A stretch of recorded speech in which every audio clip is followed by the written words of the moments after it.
I ride my steed with a hungry heart and a desire to feed. In search of adventure, I took to the land with nothing but my horse and a sword in my hand. In the late 2000s, they won an army of fans with their riffs from hell and philosophical lyrics. Selling dozens of records, it seemed nothing could move these immovable mountains. But during their quest for fame and glory, tragedy struck. There was an incident when I was about 11 minutes old where I suffered a terrible damage to my insides. Yeah, boy! A unique sound from three unique people, each with something to prove. Now, the story of three musicians and the sound that shook the world. This is the Gigeous Mountains, behind the music. Bitch.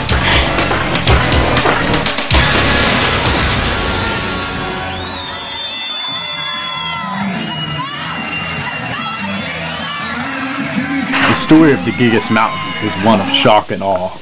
As a small child, William Gigeous was hiking on the cliffs of Dover when he was separated from his mother and father of legal birthality. When he awoke, he was in a camp full of grizzly bears. One of them, the leader grizzly bear named Sacagawea, took him in as a son and raised him. I was risen by 3 bears in the cliffs of Dover. My mother was Sacagawea. You may notice the burly beard on this man's face.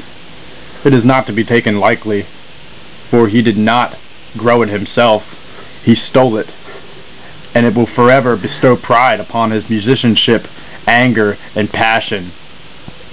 Will Gigeous stole it from the Music Man, a former meth addict and son of God. And I just went up to him one day and I was like, "Sir, your beard is good." So I'm there, face to face with a gnarly beard, aka the Music Man. And I tell him, just give me your beard before, you know, Sacagawea comes after you. And he refused at first, but once he saw my mom, he handed that beard over pretty quick. So, yeah, Sacagawea really helped me out on that one. The first thing I can remember is opening my eyes, and the sunlight was so bright I had never seen the sun before. And there's just this man standing over me, saying, "You're not a piano man. You're not a piano man." I blinked twice and I rubbed my eyes and I thought, what is he talking about? Because I was born with the ability to speak English perfectly. And I thought, what is he talking about? And he informed me that I was recently laid by a bear named Sacagawea. Keegan was, of course, born in an egg. But for some weird reason, it was shaped like a guitar. I'm not really sure why. And, so, this, you know, this guitar-shaped, egg was, just fell out of Sacagawea's butt. Fucking right. Is it true that you were born about 3 years ago? Yeah, actually the guitar-shaped egg that I was born of had the ability to allow my growth to continue exponentially. So, I look as though I'm about 19, but in reality I'm only about 3.5.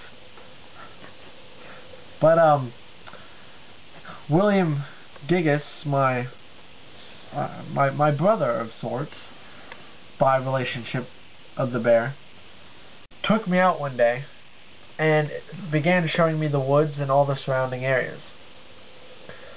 He took me to this heavily populated area and informed me that this is what they call a city. I wasn't, after like 5 years of being in the woods, you know, I explored so much that I knew where, you know, the cities were and crap.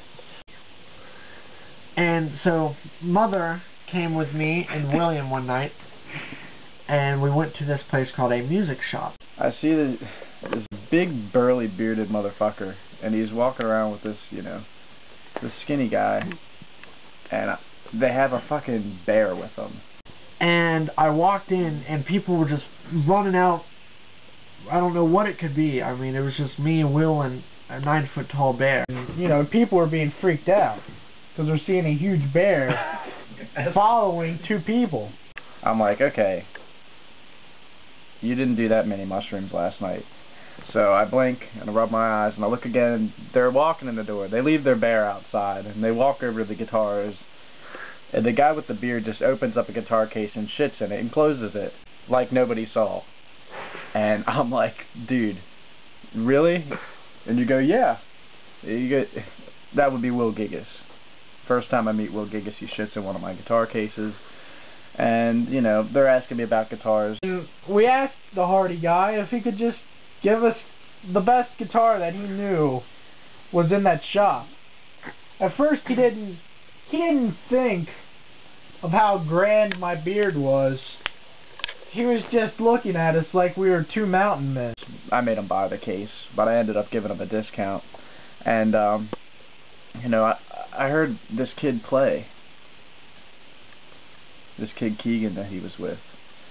And, he sat down behind the guitars and his fingers just went over the fretboard like it was butter, and there was just a sound that sounded, it was like, Harriet Tubman meets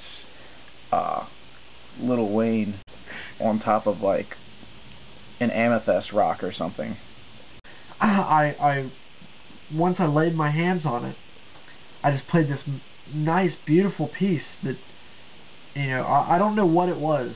It was like God spoke to me, and I took his words and turned them into notes. And I said, this is the Gigeous Mountains.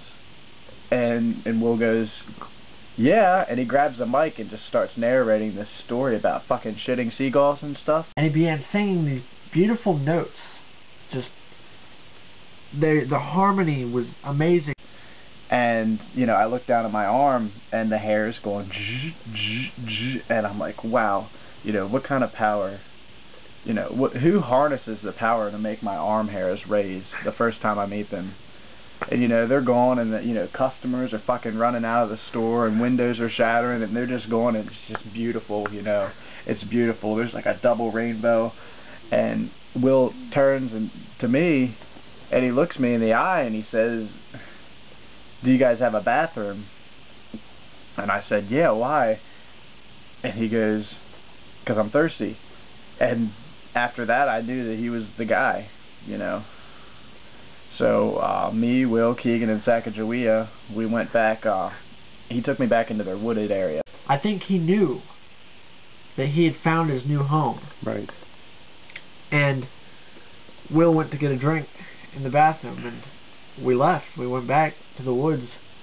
And I'm only about 20 minutes old at this point. And I guess you could say that on my 21st minute of being alive, we wrote our first song. And it's always stuck with me.